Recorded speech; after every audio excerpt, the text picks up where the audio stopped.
Bienvenidos amigos televidentes a este su programa Pulso Político en este domingo 16 de diciembre. Soy Carlos Rabascal. El día de hoy vamos a tratar, teníamos mejor dicho un programa pendiente y una entrevista pendiente. En meses anteriores habíamos invitado al señor presidente de la Asamblea Nacional Legislativa, el arquitecto Fernando Cordero, con quien hablamos sobre la gestión de la Asamblea Nacional e hicimos una evaluación sobre esa gestión. Pero se nos quedaron algunos temas pendientes en aquel entonces y quedamos comprometidos con el arquitecto Fernando Cordero, presidente de la Asamblea Nacional, a tener una segunda parte. Y llegó el momento de tener esta segunda parte, 16 de diciembre, faltando ya pocos días, por cierto, para que termine el año 2012. Sí, escucharon bien, el año 2012. Así que hoy tenemos al señor presidente de la Asamblea Nacional Legislativa, arquitecto Fernando Cordero, para conversar cómo desde la Asamblea Nacional Legislativa se puede aportar o no en un trabajo efectivo a esta visión de país, a esta visión de democracia que a partir de Montecristi está asentándose en el país, con sus virtudes y con sus defectos, por cierto, pero la idea es que ustedes, los ciudadanos, tengan los insumos necesarios de ver y de apreciar si realmente la Asamblea Nacional Legislativa ha cumplido un papel importante en este fortalecimiento de la democracia en el Ecuador, que todos los ecuatorianos, por cierto, aspiramos. Veamos e iniciemos con un perfil del arquitecto Fernando Cordero. Fernando Cordero Cueva inició su trayectoria política como alcalde de Cuenca durante 2 periodos consecutivos entre 1996 y 2004. Es especialista en urbanismo y planificación territorial. Con una maestría en dirección del desarrollo local, es profesor universitario desde 1977. 2 veces decano de la Facultad de Arquitectura y Urbanismo. Consultor de más de 50 municipalidades para elaborar estudios de desarrollo local. Presidente de la Sociedad Interamericana de Planificación. Director en el Consejo Mundial de Gobiernos Locales y vicepresidente de las Ciudades del Patrimonio Mundial OCPM 2001-2005. Se incorporó como parlamentario a la Asamblea Nacional Constituyente en noviembre del 2007. Formó parte de la comisión que, el 24 de julio del 2008, presentó el texto del proyecto de la nueva Constitución de la República, misma que fue ratificada por el pueblo ecuatoriano en septiembre del 2008. Presidió la Comisión Legislativa y de Fiscalización en el periodo de transición octubre 2008-julio 2009. El 26 de abril del 2009, con 2.260.672 votos, fue elegido asambleísta nacional y el 31 de julio del 2009 fue elegido presidente de la Asamblea Nacional, ratificado en el cargo por mayoría absoluta el 31 de julio del 2011 para el periodo 2011-2013.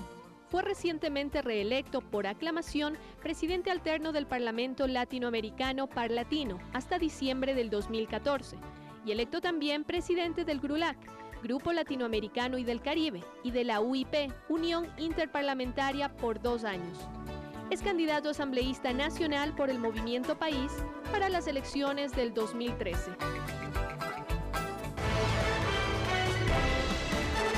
Este es el perfil de nuestro invitado el día de hoy, arquitecto Fernando Cordero, presidente de la Asamblea Nacional Legislativa. Muy buenos días y gracias por acordar y a recordarme que yo tenía un compromiso con usted en este mes, antes de terminar el año, nos habíamos acordado de tener esta segunda parte, porque es importante que la ciudadanía vea que la democracia se sustenta en distintos poderes del Estado, poderes a propósito que exige y demanda sean independientes y autónomos. Así que muchas gracias por hacerme recuerdo de aquel compromiso que adquirí con usted.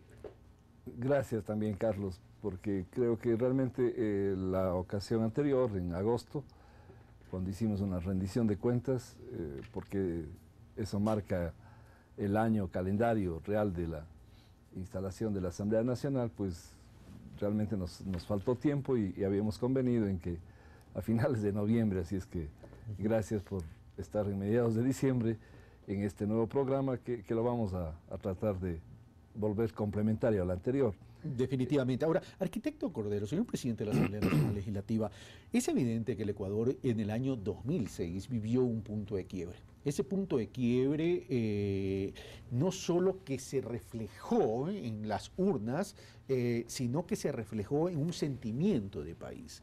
Eso no lo digo yo, lo dice analistas políticos, analistas económicos, y negar aquel punto de quiebre es tener un tremendo sesgo. Ahora, que se hayan hecho las cosas bien o se hayan hecho las cosas mal es lo que vamos a evaluar, no solo en el tema de, bueno, en el caso suyo con el tema de la Asamblea Nacional, en el caso del Ejecutivo, pues lo analizaremos en su momento con el Ejecutivo. Pero ese punto de quiebre hizo que el Ecuador dé a luz una nueva constitución. Hace poco tiempo hablábamos que el Ecuador había tenido un sinnúmero de constituciones, pero esta constitución que dio a luz en Montecristi del Ecuador le cambia la conceptualización de la democracia en el país. En ese sentido, ese cambio de la democracia en el país, ese cambio de la visión de democracia en el país, ese cambio de una visión de un parlamento distinto, ¿qué tanto ha llegado a la Asamblea Nacional y qué tanto ha aportado la Asamblea Nacional en estas reformas estructurales que el país requiere? El pueblo ecuatoriano en el año 2007, coherente con la campaña de Rafael Correa en el 2006, cuando le eligió presidente de la República, tomó la decisión por 82% de ir hacia una asamblea constituyente. Esa asamblea constituyente fue convocada con un estatuto absolutamente diferente, ahí empezaron ya los cambios. De ahí en adelante, por ejemplo, las mujeres y los hombres tenemos igualdad de oportunidades en las elecciones pluripersonales. A partir de abril, que se aprobó el estatuto de la Asamblea Constituyente de Montecristi, nunca más habrán listas en las que las mujeres jueguen un papel secundario o estén simplemente invisibilizadas. Tenemos igualdad de oportunidades. El pueblo decide si hay más hombres o más mujeres, o vamos en número igual de personas a ser parte de organismos que tienen como origen las elecciones populares. En esa constitución, o en esa ocasión de la toma de decisión para ir a la Asamblea Constituyente, habían dos tareas: la una hacer una nueva constitución y la otra cambiar la estructura del Estado. Ese cambio se refleja en la propia constitución, pero se refleja además en una serie de acciones que se vienen desarrollando a partir de la aprobación de la Constitución. Y la gran contribución de la Asamblea Nacional, porque es la primera asamblea después de la Constitución aprobada en el 2008, elaborada en Montecristi y aprobada por referendo en las urnas. También esto es algo inédito en la historia política del Ecuador, porque una Constitución elaborada en una asamblea de plenos poderes, pues bastaba con los plenos poderes de las asambleas y se aprobaba en sí misma. La propia asamblea elegía presidentes, hacían cantidades de presidentes interinos del Ecuador, fueron producto de las asambleas constituyentes. Esta vez se marcó una diferencia, es decir, todo se confió al pueblo ecuatoriano, que fue origen y fin, origen de la Asamblea Constituyente, y fue finalmente consultado, pese a que aprobamos por mayoría absoluta de votos la nueva Constitución, pues fue el pueblo el que lo refrendó en las urnas. 62 de cada 100 aprobaron la nueva Constitución. Ahora, si bien es cierto, el pueblo ecuatoriano deseaba un cambio en la estructura del Estado, no solo en la estructura en términos de institucionalidad del Estado, sino también un cambio en reforma, en la visión de desarrollo del país, en términos de lograr cambios estructurales. El tema es, se han aprobado un sinnúmero de leyes, y le pregunto esto previo a irnos a un reportaje que nos ha preparado María José Casares en este primer bloque. Se han hecho alguna serie de leyes que en teoría, han estado orientados a lograr esta reforma estructural. La visión del proyecto político que usted representa es luchar contra la pobreza y generar acceso de oportunidades. En ese sentido, hay leyes importantes, como por ejemplo el Código de la Producción, como ejemplo el tema de la economía popular y solidaria, como por ejemplo una gran reforma agraria, etc. El tema es qué tan eficientes han sido de esas leyes o esa gestión de la Asamblea Nacional ya en la vida misma de los ecuatorianos, porque no se trata tan solo de tener letra muerta, sino tener una letra que sea fácil de aplicar y que genere realmente un verdadero cambio. Claro. Por eso nos faltó otra vez tiempo, porque justamente queríamos llegar a esas conclusiones, porque son los beneficios que generan las leyes las que le importan a la gente, más allá de los textos, más allá del número de leyes. Es decir, si queremos cuantitativamente comparar el periodo de la Revolución Ciudadana con otros periodos, no estamos en competencia de cuántas leyes se han hecho. Hemos sido suficientemente trabajadores como para no tener que estar compitiendo por números. El tema es cómo han impactado. Así es. Lo que ocurre es que son leyes, primero, por efectos de la Constitución nueva, Las leyes que se aprueban a partir del 2008, a diferencia del pasado, son leyes que tienen mayoría absoluta, por tanto tienen mayor legitimidad. Para que nos entendamos, el Congreso, el último Congreso, tenía 100 diputados. Se instalaba con 51 diputados. La mayoría simple de 51 era 26. La mayoría absoluta de 100 eran 51. Las leyes orgánicas, 3 de cada 100 son orgánicas en el Ecuador, se aprobaban con mayoría absoluta. Las ordinarias, 97 de cada 100, se aprobaban con mayoría simple. Por tanto, bastaban 26% de votos, la cuarta parte del Congreso, para aprobar la mayoría. 97% de leyes se aprobaron así en el Ecuador. De la Asamblea Constituyente en adelante, en la Asamblea Nacional, tanto en la versión transitoria, que fue la Comisión Legislativa y de Fiscalización, lo que le llamaron congresillo para desacreditarnos, se han aprobado 85 leyes, todas, absolutamente todas, con mayoría absoluta. Ahora, ¿para qué han servido esas leyes? No solamente tienen mayor legitimidad.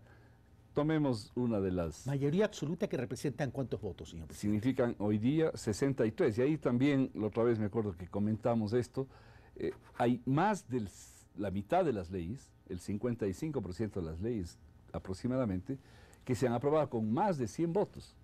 Es decir, no solamente han sido legítimas, sino han sido además populares. ¿Qué porcentaje de leyes que han aprobado con más de 100 votos? Más del 54%, casi el 55%. Es enorme realmente la cantidad de leyes que han sido no solamente legítimas, sino populares, decía. Y veamos por qué decimos esto. Aprobamos la creación del Banco del Afiliado. El Banco del Afiliado, el afiliado al IES. Cuando empezamos la Asamblea, habían 1.600.000 afiliados en el IES. 1.500.000 para ser exactos. Hoy día estamos sobre los 2 millones. Estamos además en condiciones de ver las estadísticas cortadas por el propio Instituto de Seguridad Social en su banco, en el BIES. Nos dicen que gracias a la creación del BIES y a la ley que nosotros redactamos, se han dado 30.000, un poco más de 30.000 créditos hipotecarios, que pueden ser de hasta $100.000 por el 100% del valor. Una vivienda que vale $100.000, usted con su familia, si tiene ingresos suficientes para pagar el crédito o devengar el crédito mensualmente en función de su salario, le financia hasta $100.000 sin pedirle entrada, sin nada a cambio. Eso es gracias a una de las leyes estructurales, la economía popular y solidaria.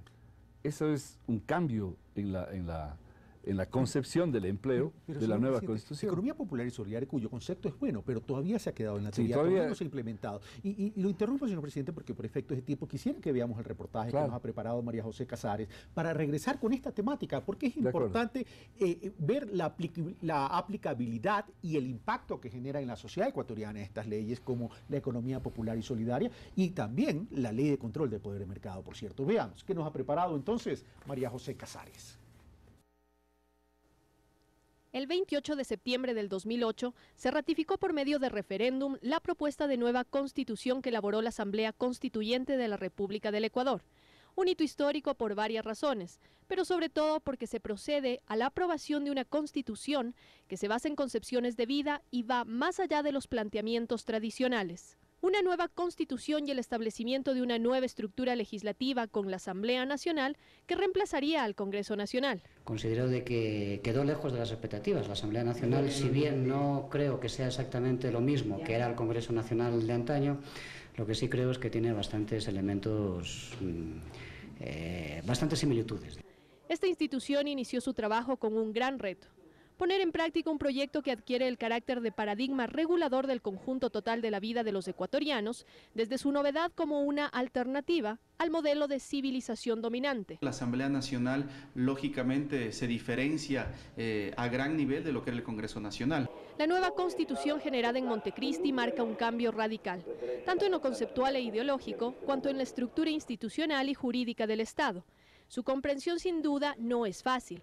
La complejidad de nuevos postulados como los principios del buen vivir, el reconocimiento de los derechos de la naturaleza y el nuevo régimen de tutela de estos marcan un cambio en la concepción misma de la relación Estado-ciudadanos. Por consiguiente, el trabajo de la Asamblea Nacional se convierte en un reto a todo nivel.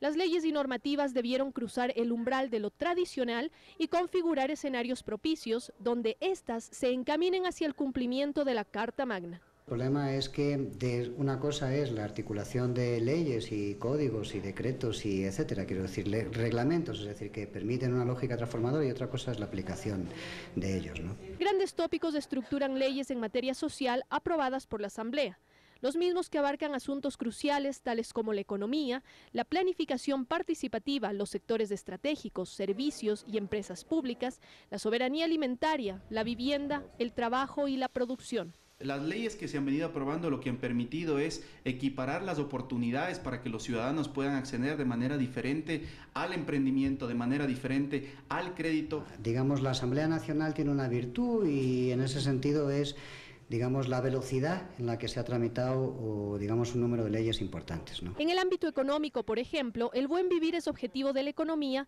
y debe responder al desafío de revertir las condiciones de explotación de las dos principales fuentes de riqueza social, los seres humanos y la naturaleza. En este país hubiese sido importantísimo tener una ley del comerciante minorista. Estamos hablando de 4 millones de personas. A través de la Ley de Economía Popular y Solidaria, se propone un sistema económico que reconoce al ser humano como sujeto y fin. Y en ese sentido, la Ley de Economía Popular y Solidaria lo que permite es, lógicamente, primero construir un nuevo modelo económico, que es lo que está pasando en el Ecuador. Pero realmente la apuesta sobre la economía solidaria en este país ha sido mínima, lamentablemente. Con la Ley de Control del Poder del Mercado, se establece la regulación y control de los monopolios para evitar conductas desleales en el mercado. La Asamblea también aprobó el Código de la Producción. Yo creo que es un elemento fundamental para cambiar la matriz productiva en el país. Es imperioso que nosotros empecemos ya a pensar de manera distinta para que sobre todo se vaya construyendo este país de propietarios que marque el Plan Nacional para el Buen Vivir. Con leyes como la Ley de Creación de la Seguridad Financiera, se pretende proteger el ahorro interno como fuente principal de la inversión.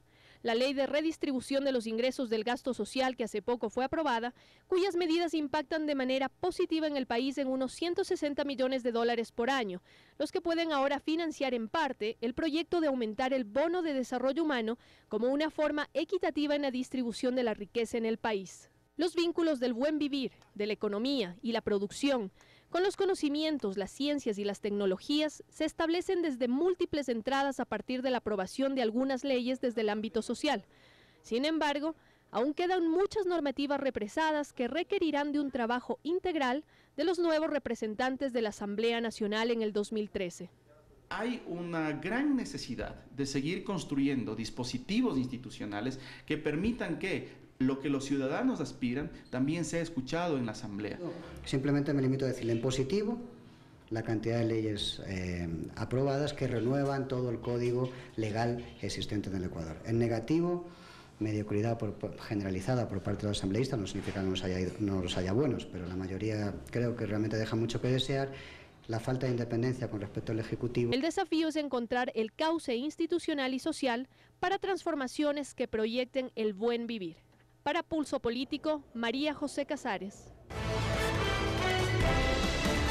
Gracias, María José, por este interesante reportaje. Por cierto, bueno, comencemos entonces a desbrozar lo que se ha dicho en el reportaje. A ver, primero, la Constitución de Montecristi, que es la ley madre, el marco general del Ecuador y de cualquier país, la Constitución, habla de una nueva concepción ideológica. Entonces, la primera pregunta ahí, señor presidente de la Asamblea, es si esta responde a una concepción ideológica que hoy es evidentemente la visión del proyecto Alianza País y de Rafael Correa y de todos sus coediarios. ¿Qué pasará el día de mañana cuando el país sea gobernado con otra concepción ideológica? ¿A reformar de nuevo la Constitución? Bueno, lo que tenemos que ir también asimilando y asumiendo es que Rafael Correa y nosotros, los que estamos en la Revolución Ciudadana y los que estamos en Alianza País, somos producto de la voluntad del pueblo. Es decir, no es el pueblo el que tiene que ajustarse a nosotros, sino nosotros hemos sido mandatarios, que lo que hemos hecho es ser coherente con lo que nos pidió el pueblo y con lo que algún momento nos sintonizamos en una campaña electoral. Esto tiene importancia por el futuro. Es decir, hay cosas que nunca deberían cambiar. Digo, nunca deberían cambiar, pero ¿quién va a ser el que establezca que no se haga el cambio? El pueblo, en las urnas, democráticamente, tiene que seguir escogiendo su propio camino.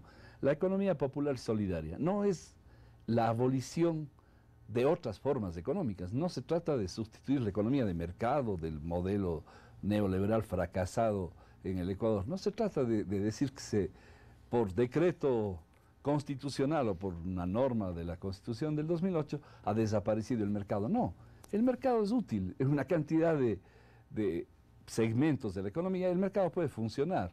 El mercado, como se dice popularmente en economía, pues es un servicial en algunos casos, es un buen mayordomo. Jamás poder gobernar nuestras digamos que acciones. el mercado es la variable de cualquier modelo de desarrollo, pero y que es un medio más no un fin. Por ejemplo. Pero el tema, señor presidente, a ver, cuando hablo de que podría cambiar una concepción ideológica en un horizonte futuro, etcétera, etcétera, hablo porque el país ha reflejado un comportamiento cultural de péndulo. Hoy sí, hoy está Alianza País, dicen las encuestas que a lo mejor gane la primera vuelta, etcétera, etcétera, pero nadie es eterno en la vida y la vida es cíclica en ese sentido. Ahora, por otro lado, algunos analistas dicen, sí, se ha querido hacer un cambio en la estructura institucional del país, de hecho se la ha logrado, pero el tema es qué tan independiente y autónomos son los otros poderes del Estado, con esta metida de mano en todos los poderes, dicen los analistas, de parte del Ejecutivo, y a lo mejor lo que dicen, dicen y concluyen, a lo mejor lo que ha pasado es cambiar de un dueño del país a otro dueño del país. Bueno, pero los analistas, póngale comillas, ¿no? Porque lo que pasa es que son una especie de análisis sesgados por el origen. Es decir, lo que se trata es de comparar siempre los méritos del pasado. Todo tiempo pasado fue mejor según ellos, y según el pueblo todo lo contrario. Es decir, el pueblo reiteradas veces en los últimos 6 años ha votado por el cambio, y ha votado no solamente por Alianza País, ha votado por todos quienes se sintonizaron con ese cambio. Unos no les hemos traicionado y somos coherentes, y otros les han traicionado y se cambiaron de camiseta y se fueron exactamente en contra de ese pueblo que les eligió por el cambio. Pero vamos a los hechos concretos en las leyes. Y en este tema de la independencia y la autonomía de poderes me voy a referir luego a ellos, porque creo que también ahí hay un sesgo desde el análisis, entre comillas. La economía popular y solidaria, siendo un elemento fundamental que está presente en cajas de ahorro, en cooperativas. Hace pocas semanas, cuando aprobamos una de las leyes de gran impacto en la economía popular y solidaria, que es un ordenamiento de los ingresos, una reestructuración de ingresos del Estado para redistribuir en favor del gasto social. Lo que hicimos es quitarles un privilegio a los bancos, porque las personas naturales, si ganamos más de un nivel de $80.000 al año, pagamos 25% de impuesto a la renta. Las personas jurídicas pagan el 23% de impuesto a la renta. Los bancos, graciosamente, dirán el resto de actores económicos, pagaban hasta antes de la ley que le llamaban popularmente la ley del bono de desarrollo humano, pagaban el 13%. Pero pagaban graciosamente producto de una reforma. Producto de una reforma. Por eso digo, graciosamente los otros actores económicos, nosotros hicimos responsablemente hace 3 años una ley que les dimos ese tratamiento, porque no queríamos una crisis equivalente a la del capitalismo mundial, que estaba diezmando a los más pobres. En propio ejemplo, nuestros migrantes han sufrido en Norteamérica, en España, y lo que está pasando en Grecia, pues eso ya es pavoroso. No, eso no es pavoroso, eso es criminal. Sí, estos elementos del capitalismo mundial estaban cerquita de nuestro país, entonces hicimos que se reinvierta, que exista realmente suficiente capital disponible, liquidez en los bancos, y eso les llevó a un éxito tan grande que lo que hemos hecho es simplemente equiparar al resto de sectores económicos y nada más. No es que le estamos afectando a ellos y dejando, no, si todos pagan 23%, los bancos también. Eso es lo que pasó, pero esa ley, que también tiene un componente solidario, que es dinamizar la economía de los más pobres, es solamente una forma. En la ley, que estoy de acuerdo con uno de los análisis que se hacen en el comentario, la ley de economía popular solidaria, que se ha demorado en su implementación, que está en plena ejecución, ya tenemos la superintendencia creada, y esto dará inmediatamente lugar a que se dinamice también la creación de la Corporación financiera de Economía Popular y Solidaria, pero eso voy, un equivalente de la Corporación Financiera Nacional. Tengo ya mismo que terminar este bloque, pero no quiero irme terminando este bloque sin preguntarle y profundizando sobre el tema de la economía popular y solidaria y sobre el Código de la Producción. A ver, la economía, la visión que ustedes han planteado como proyecto de país, como no hablo proyecto del movimiento país, hablo como proyecto de país del Ecuador, ha sido luchar contra la pobreza, disminuir la pobreza. El presidente de la República ha dicho, no vamos a descansar hasta eliminar la pobreza. Mientras haya un solo pobre tendremos que estar preocupados, etcétera, etcétera. Pero resulta que bajo esa preocupación y bajo ese equilibrio en la visión de modelo de desarrollo, se han demorado igual. Es decir, la economía popular y solidaria, tremendo tiempo recién está, a tal punto que Décio Machado dice, ahí hay se ha hecho poco o nada todavía. Sí, todavía tenemos una ley, tenemos una superintendencia, pero todavía no comenzamos a ver los resultados. Código de la Producción. Código de la Producción se supone que iba a venir más inversión, más producción, más empleo, por tanto, más base imponible para cobrar impuestos, mejor redistribución de los impuestos y mejor redistribución de los recursos a la base social. Sin embargo, aquello no ha existido una mayor inversión, una mayor producción, y no ha existido una migración en cantidades importantes del subempleo a la ocupación plena. Carlos, no tengo cifras como para decirlas, pero sí hay hechos relevantes. Sí, ha habido mejoramiento en los indicadores, o sea, eso es indudable. Solamente el último proyecto aprobado para el municipio de Quito, que es un proyecto de la Revolución Ciudadana, porque es un proyecto que se hace entre un alcalde, que es un compañero nuestro, y el presidente de la República, que es el otro compañero nuestro. Es decir, Quito va a tener el sistema de transporte más moderno que existe en el mundo entero, a 17 metros de profundidad, sin afectarle al centro histórico. Se va a poder reducir de 2 horas y media, que es irse del aeropuerto a Quitumbe, a 30 minutos. Eso, que es tangible, que va a medirse en el tiempo que gastan menos los más pobres, eso significa inversión. Y en esa inversión, la mitad de la inversión está no en la economía ecuatoriana, no en el presupuesto del Estado ecuatoriano. Es decir, ahí hay créditos del Banco Europeo de Inversiones, del Banco Interamericano de Desarrollo y de la Corporación Andina de Fomento. 3 ejemplos al paso. El Ecuador está en condiciones de convertirse en exportador de energía limpia, de energía hidroeléctrica. Estamos haciendo lo que dejaron de hacer los gobiernos de los 25 años anteriores. Eso se hace con inversión, no se hace con inversión de los países que tradicionalmente han sido los que le prestaban. Pero sin embargo el sector productivo, el sector productivo todavía no invierte. Usted mencionó la palabra mercado, y la palabra mercado no hay que el mercado no hay que satanizarlo, es una variable de la ecuación de desarrollo. Pero sin embargo, analicemos qué es un mercado. El mercado está compuesto, es por el sector productivo quien ofrece y la ciudadanía, que es la sociedad, quien demanda. Y en ese sentido, ahí tenemos tareas pendientes que todavía no enganchamos la aplicabilidad de las leyes que se han aprobado. Sí, pero lo que dicen los empresarios serios, los que son empresarios en serio, podríamos decir mejor, es que nunca han estado mejor que ahora.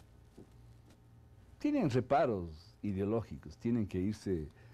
Bueno, por eso es normal que exista. Claro, pero ellos mismos saben que un país que apuesta para reducir la pobreza, un país que busca la equidad y no las inequidades, es un país que crea las mejores condiciones y las mayores seguridades a cualquier tipo de inversión, a la inversión nacional y también a una potencial inversión internacional.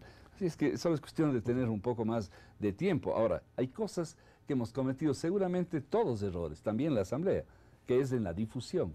Por ejemplo, en la misma Ley de Economía Popular y Solidaria, Décio Machado decía, sí, pero es buena la ley, pero ¿y quién nos garantiza que se cumpla?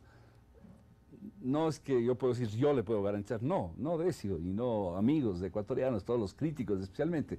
Por ejemplo, los 4 millones de ecuatorianos están ligados al sector minorista, informal o popular, de comercio popular, minorista efectivamente, tienen 2 enemigos fundamentales. El uno, que es el chulquero, los agiotistas, los que les exprimen diariamente con intereses realmente usureros. Esto la ley combate, se crea una corporación para el crédito. Está atrasada, pero va a haber, y va a haber muy pronto. Y la otra, el enemigo es a veces esta contradicción formal en el espacio público, es decir, dónde se localizan los vendedores. No pueden invadir las calles porque eso corre su propia vida peligro. Se daña el tráfico, se dañan las ciudades, sí, pero tampoco podemos prohibirles que trabajen. La ley resuelve de la forma más inteligente, Les permite hacerse condóminos, con dueños, para que todos nos entendamos, entre el municipio, que a veces es dueño del local. Si hay una plaza que no está construida, si hay un espacio que es una plaza que se ha improvisado carpas y en forma desordenada, crear los espacios. Está permitido en esta ley que ese espacio pase a ser acciones, el equivalente de acciones del municipio. Ellos ponen su capital, la corporación financiera les financia, la Corporación Financiera de Economía Popular, y van a haber emprendimientos. Las leyes son no el producto, las leyes son el camino. Hemos hecho el camino, ahora sí hay que caminar. Vamos a hablar del segundo bloque de ese camino que hay que caminar, entonces. Venimos de inmediato, esto es Pulso Político y estamos con el señor presidente de la Asamblea Nacional, Fernando Cordero, con quien estamos haciendo una evaluación de qué tan aplicables son las leyes que han aprobado durante la gestión de este periodo de cara a un nuevo periodo legislativo. Venimos de inmediato.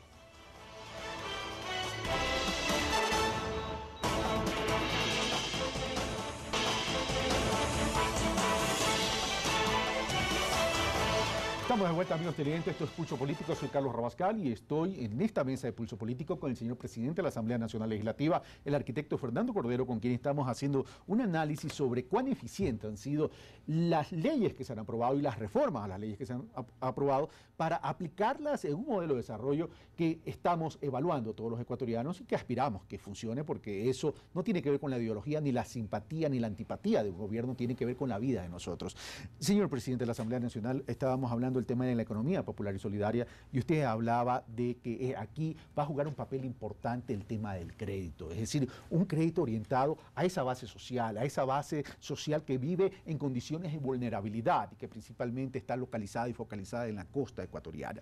Pero el tema es cómo asegurar el crédito, porque aquí entramos a otro tema y a otro debate. ¿Quién mismo tiene que asegurar ese crédito? ¿La banca pública, la banca privada, ambos en un mix, en una articulación de esfuerzo? Y el tema ahí pasa. Sí, el crédito o el microcrédito orientado a esas personas puede jugar un papel importante, pero a lo mejor juega un papel importante a seguir incentivando el emprendimiento de subsistencia, más no el emprendimiento de oportunidad. Y lo importante aquí es generar créditos asociativos para generar emprendimientos como los de Tungurahua, como los de Ambato, los zapatos, las confecciones, etcétera, etcétera, para que esa economía de escala sí represente una verdadera oportunidad de desarrollo a todas esas personas vinculadas en la condición de vulnerabilidad. Señor presidente. Lo más importante de lo que está pasando en el Ecuador es que los propios actores a los que les veían siempre desde arriba, mirándoles como personas a las que había que darles caridad, nos han dado lecciones. Con el propio bono de desarrollo humano, que es un bono de subsistencia, es realmente para que la gente pase... Y que debe ser transitorio, ojo. Claro, nada más, es temporal. Tan temporal que los propios actores están demostrando que lo que necesitan es una oportunidad. Muchas mujeres emprendedoras con el bono y con el sistema de crédito asociado al bono, que es poder pedir por un año anticipado el valor del bono, van a ser ahora $600 con el incremento que hemos hecho, pues con ese crédito de $600 que algunas personas se burlarían, se hacen pequeños emprendimientos por el momento de subsistencia, pero cuando se logran hacer encadenamientos productivos para producir ropa, para producir colaciones alimenticias para los propios Los zapatos son el mejor ejemplo. Sí, maravilloso. Y cuando usted dice 600, una aclaración, es 50 por 12, 50 mensual por 12. Por 12, $600. Antes era 35 por 12, pero después de 15 días eso es $50 en vez de 35, gracias a una de las últimas leyes aprobadas en la Asamblea. Pero vamos al concepto de crédito, es decir, no está prohibido que todos los actores hagan crédito al sistema popular y solidario. Lo que va a haber es una corporación equivalente a la Corporación Financiera Nacional, una corporación justamente para crear líneas de crédito en favor de cooperativas, porque las cooperativas ya son sistemas populares. O instituciones financieras especializadas en microfinanzas. Así es. Entonces va a ser realmente una forma de potenciar la economía popular y solidaria. Y el complemento es la vigilancia. Pero este tipo de emprendimientos que son mixtos, en donde el sector público puede articular con la economía popular solidaria, todavía queda mucho por camino. ¿Pero qué tan sostenible El INCOP, el Sí. Instituto de Compras Públicas del Ecuador, tiene que reglamentar, tiene que crear las condiciones para que la economía popular y solidaria en un sistema de subasta, como hacen el resto de empresas de la economía formal, pueda participar en las compras públicas? Es decir, las compras públicas son miles de millones de dólares al año. Es decir, solamente el Estado tiene compras públicas por más de 5.000 millones de para dólares los al año. privados. El modelo coreano, es decir, imitar, igualar, superar, activar Entonces, a los pequeños y a los medianos. Tenemos que dinamizar, es decir, pero- ese es el modelo. Pero ese es el modelo, pero ¿qué Carlos, tan- qué pero tan los aplicable es? analistas, entre comillas, no miran lo que otros análisis están haciendo en el Ecuador. El Ecuador está siendo hoy día visitado. En la Asamblea nosotros todas las semanas, no estoy exagerando, tengo visitas y pueden dar certificación de esto los propios partes de ingreso de personas a la Asamblea. Pero es un hecho inusual en la historia política del Ecuador de que todos los países del mundo, de todos los continentes, visiten en delegaciones parlamentarias el Ecuador, y además lo hacen también al aparato privado y al aparato público del resto del Estado, porque el Ecuador está siendo objeto de análisis, es decir, cómo un pequeño país suramericano está desafiando las grandes reglas del Banco, perdón, del Fondo Monetario Internacional, del G20, de todos los grupos que finalmente nos han estado dando reglas. O sea, Hemos podido participar en cumbres internacionales, tanto los presidentes de Sudamérica han participado, cuanto los legisladores. Y una cumbre legislativa invitado por los españoles en Cádiz, por los 200 años de la Constitución de y Cádiz. eso se ha visibilizado, pero por Sí, efecto de pero, tiempo, pero señor eso presidente. significa que algo Sí, está pasando ok, aquí. pero- Y eso pero hay que observarle y hay que O sea, apoyarlo. claro, es que nadie discute el punto de quiebre, señor presidente. El tema es qué tan sostenible es en el tiempo, porque eso es lo importante, porque nosotros no queremos un país para 4 años o no queremos un país para el tiempo que esté Rafael Correa o Alianza País. Queremos un país que vaya desde la política pública, la política de Estado pública, a apuntar a ese crecimiento. Entonces, pero qué tan sostenible es, digo esto, a través del crédito de microemprendimiento, es porque si bien el bono de desarrollo humano es la esencia misma de la solidaridad. Y si es la esencia misma de la solidaridad, ¿por qué crear o financiar o crear los mecanismos de financiamiento del bono de desarrollo humano con un solo sector de la economía que es un sector utilitario, por cierto, como es la banca, y no con todo el sector productivo? Ahí no estamos haciendo abstracción a los conceptos de solidaridad y de equidad. Carlos, yo sé que el trabajo periodístico a veces se vuelve, yo sé, en cambio, tus esfuerzos por investigar, pero a veces la cantidad de noticias, o sea, lo cuantitativo, como que transmite información no suficientemente verificada. Es decir, quiero poner en evidencia lo siguiente, la siguiente contradicción que veo yo, que las leyes que hemos hecho en la Asamblea son leyes para afectar a algún sector en particular, la ley del bono. Veamos un caso cuantitativo y cualitativo. Durante el gobierno de León Febres Cordero se hicieron 39 decretos ley. ¿Cuáles son los decretos ley? En este gobierno se han hecho 2. Decreto ley es cuando el presidente envía un proyecto económico urgente a la Asamblea y no puede ser aprobado por la Asamblea en 30 días. Ahora, antes eran 15. Una de esas leyes que no pudo ser aprobada en la Asamblea en 30 días fue la ley de hidrocarburos reformada.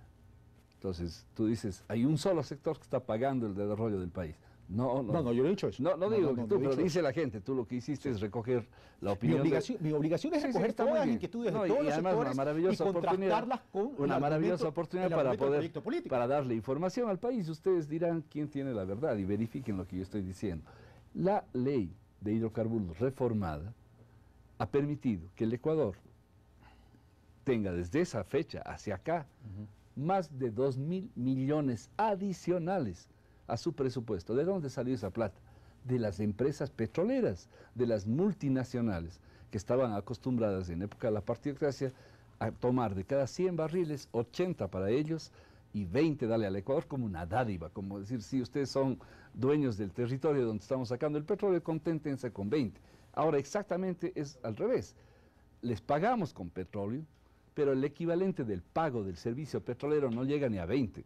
Es decir, no hace falta gastar más de 20 barriles nuestros del petróleo ecuatoriano para pagar todos los servicios de las mejores empresas. No se ha ido ninguna, está llamándose a un nuevo bloque exploratorio para nuevas concesiones petroleras y están presentándose las mejores empresas del mundo.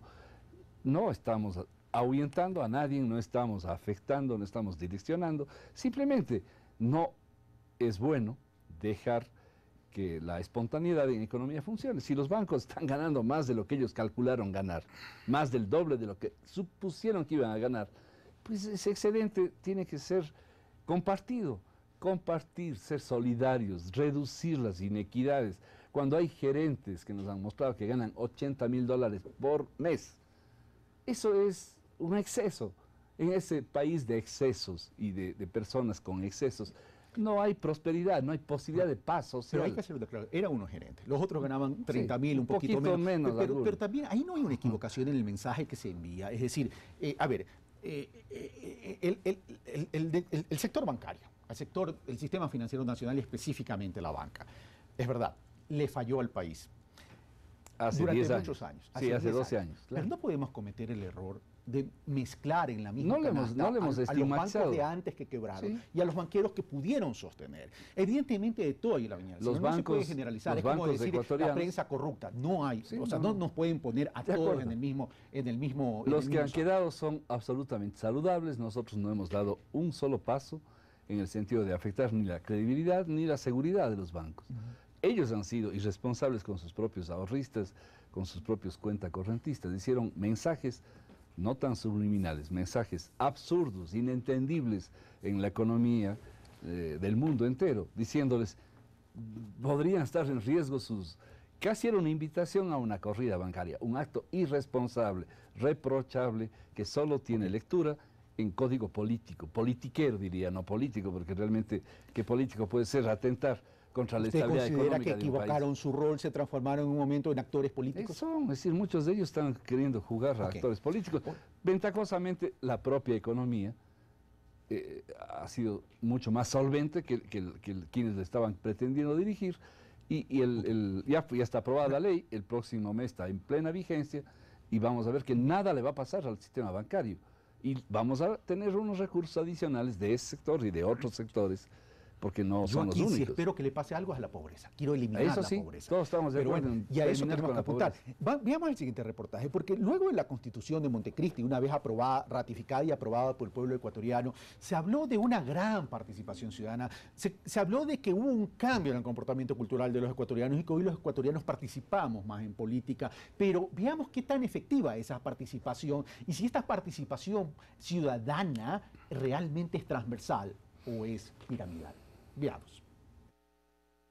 Hasta el año 2007, el organismo que ejercía el poder legislativo en el Ecuador era el Congreso Nacional. Luego, en el año 2008, después de haberse aprobado el referéndum que dio viabilidad a la nueva Constitución de la República del Ecuador, la Asamblea Nacional, integrada por asambleístas elegidos para un periodo de 4 años, pasó a cumplir esa función. En el camino, según afirman expertos, se han alcanzado varios objetivos, sobre todo en lo establecido con la participación de la sociedad en el ámbito político. Esta ha sido la Asamblea Nacional más participativa que haya habido.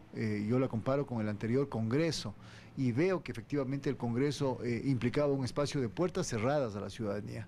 Los diputados legislaban por sí, para sí muchas veces, fiscalizaban por sí y para sí y la ciudadanía está ausente. Algo que coinciden muchos actores y que sin duda ha marcado la diferencia en la Asamblea Nacional es la ampliación y el fortalecimiento de los mecanismos de participación de la ciudadanía en los procesos de legislación y de seguimiento de la gestión pública de los diferentes organismos del Estado, con la creación de casas legislativas donde las ecuatorianas y ecuatorianos pueden interactuar mediante videoconferencias con las diferentes instancias legislativas, la presidencia, el pleno, las comisiones especializadas permanentes, las salas de reuniones, la sala de prensa, a fin de escuchar los debates y exponer sus propuestas. Creo que hay un tema fundamental en lo que la Asamblea ha aportado y ahí marca muchísima diferencia, en eso sí, entre la actual conformación y lo que eran los congresos anteriores, y es la transparencia en el acceso a la información. Ese es un elemento que sí marca una diferencia y que da cuenta de un proceso de permitir que la ciudadanía en general, la investigación científica en particular, pueda tener un mayor conocimiento de los desempeños, de la actuación de los legisladores. La aceptación por parte de la sociedad con respecto del antiguo Congreso y la Asamblea Nacional también ha dado un giro importante, puesto que esta función del Estado ha potenciado la participación del legislativo con la sociedad, implementando medios como la radio de la Asamblea que llega a más de 15 ciudades en el país. Otro mecanismo que ha generado impacto en la gente es el punto de encuentro ciudadano, unidad móvil de la Asamblea Nacional que recorre las diversas regiones, provincias y cantones del Ecuador, sobre todo en poblaciones más lejanas de la zona urbana. Este bus interactivo está dotado de herramientas de alta tecnología, donde las personas pueden consultar, opinar o enviar las propuestas de ley, reformas y fiscalización directamente a los asambleístas. En el Ecuador el tema de la participación ciudadana es quizá el más desafiante de los temas que el cambio constitucional nos ha dejado. Y desde ese punto de vista, el que una función del Estado como la Asamblea haya decidido abrirse a la ciudadanía, parece que es un grado de avance mayúsculo. La Asamblea Nacional ha brindado cambios radicales entre el legislativo y la sociedad. Además, ha mantenido una marcada presencia internacional. Sin embargo, según entendidos en el tema, hay algunas cosas que quedan por hacer, sobre todo en materia de fiscalización. Sí que existe una seria deuda de la Asamblea respecto a la fiscalización a los otros poderes del Estado y fundamentalmente al Ejecutivo. Y en el otro tema de la consulta prelegislativa, bueno, es una discusión que nació con la Asamblea de Montecristi y que lamentablemente me parece no ha terminado de cuajar en términos de cómo se lo va a concebir, cómo se lo va a instrumentalizar y cómo se la va a poner en práctica en términos efectivos. La ciudadanía cada vez sabe más sobre el rol que desempeña la Asamblea Nacional. Indudablemente quedan proyectos por cumplir, pero el salto cualitativo que ha dado la función legislativa del Estado en cuanto a gestión legislativa y fiscalización ha sido indispensable para brindar un cambio enmarcado a conseguir el buen vivir. Pulso Político, Javier Rosero. Gracias, Javier Rosero, pero me dicen que me falta un minuto solo para terminar este bloque y prefiero el desarrollar estos temas en el tercer bloque. Así que, amigos televidentes, no se vayan de nuestra sintonía y al regresar vamos a analizar y desarrollar el tema de qué tan eficiente ha sido la participación ciudadana y sobre los retos que tendría la Asamblea Nacional en el nuevo periodo legislativo. Venimos de inmediato.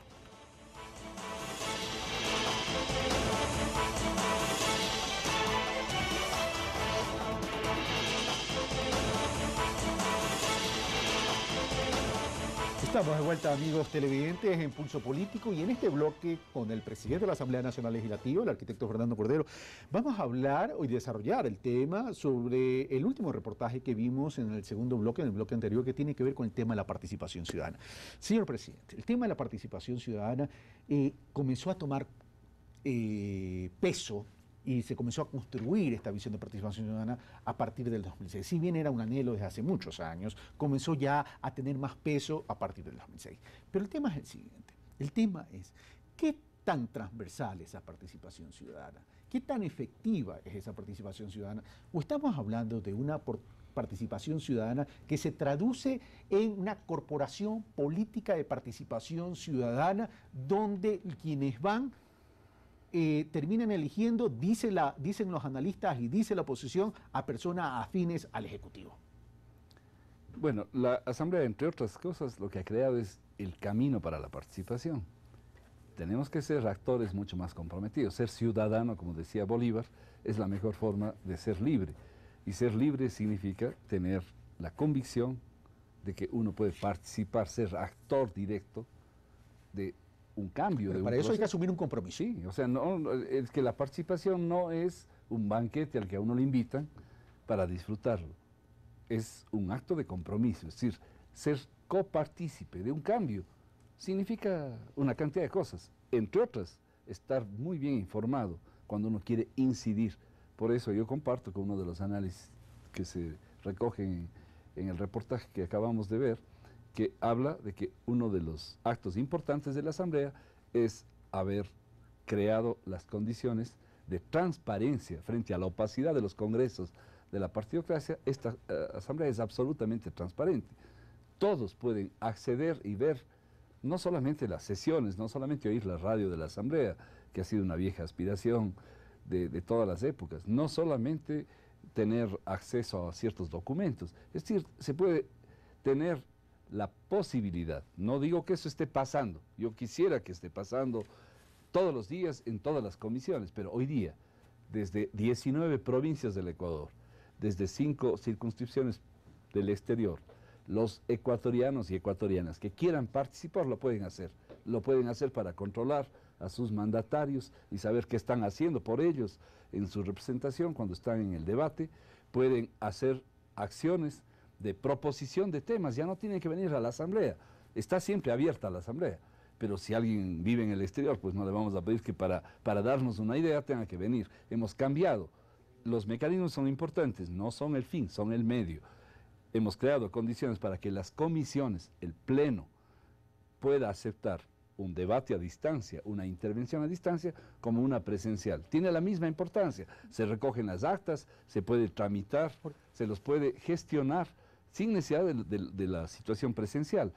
Aquí tenemos una gráfica, si me ayudan con la cámara, que vemos lo que ha pasado. Estamos hablando del 2005 en el punto izquierdo de la gráfica, que marca 7.2% de aceptación social del Congreso en el año 2005. No cambia mucho, baja a finales del 2006, en el 2007 igualmente sigue bajo. Yo sé que llegó hasta 4% cuando se suspendió el Congreso y se instaló la Asamblea Constituyente, y fíjense el cambio, es decir, pasamos a la Comisión Legislativa y de Fiscalización, 33%, la Asamblea en el 2010, 36%, en el 2011, 40.7%, estoy hablando de promedios nacionales, en el 2012, al terminar el 2012, 49%, y en Guayaquil, 53%. No es que estamos en el cielo, ni que somos los mejores asambleístas de toda la vida, simplemente es un cambio radical, profundo, que significa haber pasado multiplicando por 10 la aceptación de los viejos congresos. Esto no es un acto de milagro, como decía Einstein, no hay nada al azar. Dice, él decía jocosamente, Dios no juega los dados. Nada es casual, esto no es gratis, esto no es porque simplemente somos los que estamos ahí, unas personas especiales. No, esto es construido paso a paso. Y claro que hay cómo perfeccionar, claro que hay cómo mejorar. Tenemos casas legislativas que son instalaciones tecnológicas que permiten la participación a distancia. Ahí la Asamblea se ha acercado a la ciudadanía, sí, dice usted. Pero ahora necesitamos que la ciudadanía también se acerque a sus mandatarios. Ya, pero hay una figura nueva en la Constitución de Montecristi. ¿Qué es la se participación? Le acabó el té, por favor, el café, más café para el señor presidente, que es la consulta prelegislativa. Pero el tema de la consulta prelegislativa, y ahí hay un riesgo, que se genera una expectativa para los ciudadanos a quien se va a consultar. Pero resulta que esa consulta prelegislativa no es vinculante.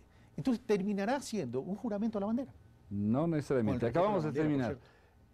2 días atrás de hoy, el 14 de diciembre, se terminó la consulta prelegislativa de la Ley de Cultura. Exactamente el 15, el sábado se debía terminar, ayer.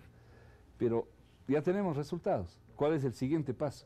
Todas estas más de 390 opiniones que hemos recibido de actores que nunca han participado.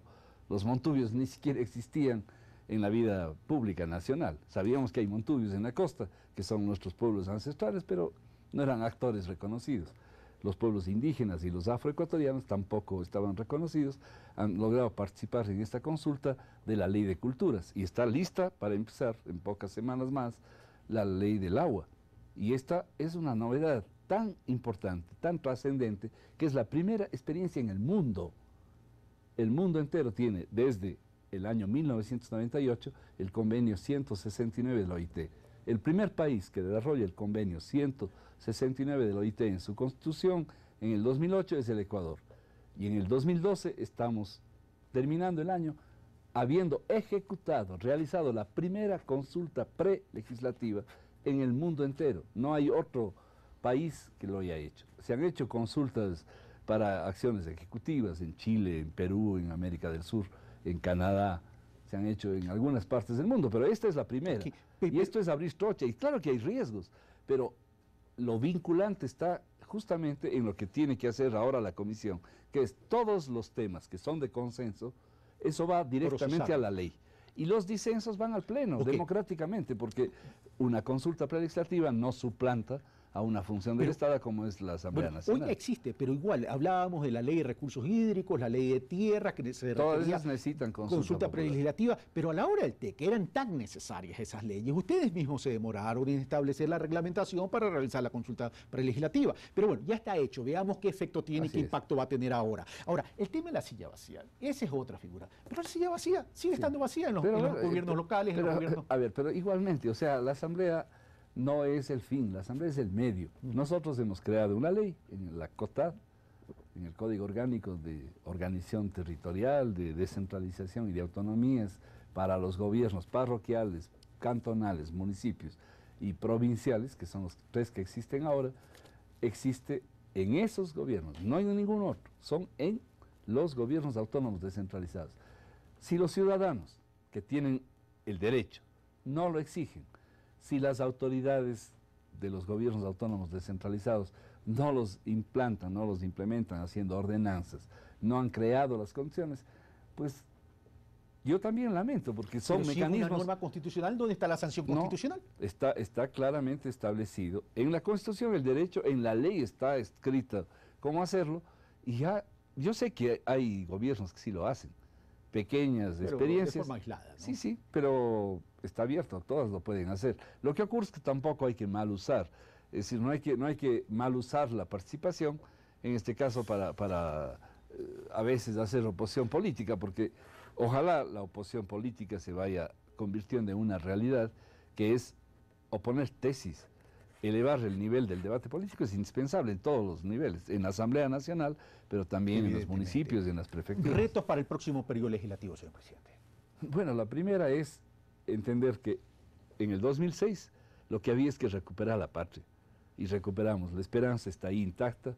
En el 2009 lo que hicimos es consolidar esa idea de que la patria había que conservarla altiva, soberana, y había que desarrollarla.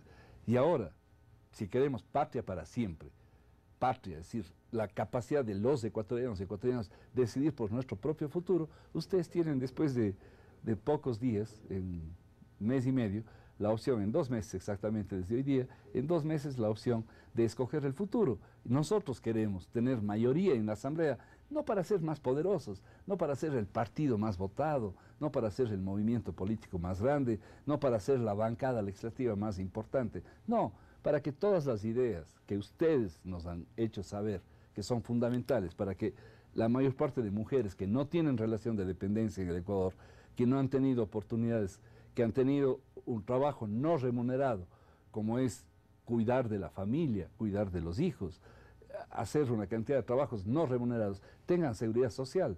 Hemos hecho una cantidad de temas de seguridad social, pero han sido parches. La gran ley de seguridad social necesita votos, necesita mayoría absoluta, necesitamos eso, pero necesitamos otros temas.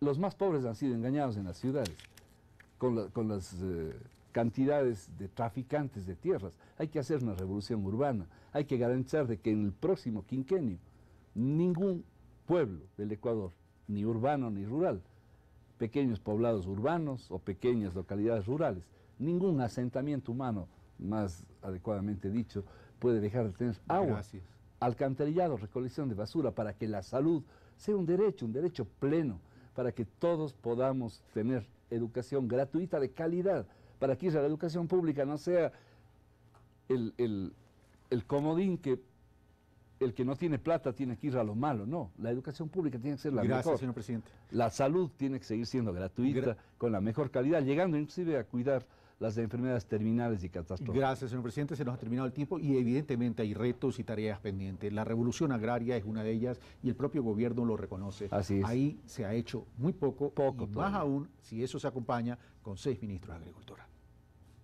Tremendamente. Estamos haciendo la ley de tierras, la ley de agrobiodiversidad, justamente como caminos, como herramientas para facilitar la revolución agraria. Bueno, gracias, señor presidente de la Asamblea Nacional, por haber estado en esta mesa de pulso político, dando la cara, rindiendo cuentas a la ciudadanía y sobre todo permitiendo hacer una evaluación y permitiéndome plantearle las inquietudes que también hay de sectores de la ciudadanía. Muchas gracias, señor presidente, muchas gracias a ustedes por su sintonía, por estar siempre con nosotros y, por cierto, un agradecimiento a los ciudadanos de Manta y de Puerto Viejo que nos han recibido muy bien en estos días por unas conferencias que hemos estado dando ya, estudiantes de periodismo, y periodistas que nos han mostrado su reconocimiento y también su afecto. Un abrazo a esa provincia tan linda como la Manabí. Los veo el próximo domingo en Pulso Político. Soy Carlos Rabascal. Un fuerte abrazo.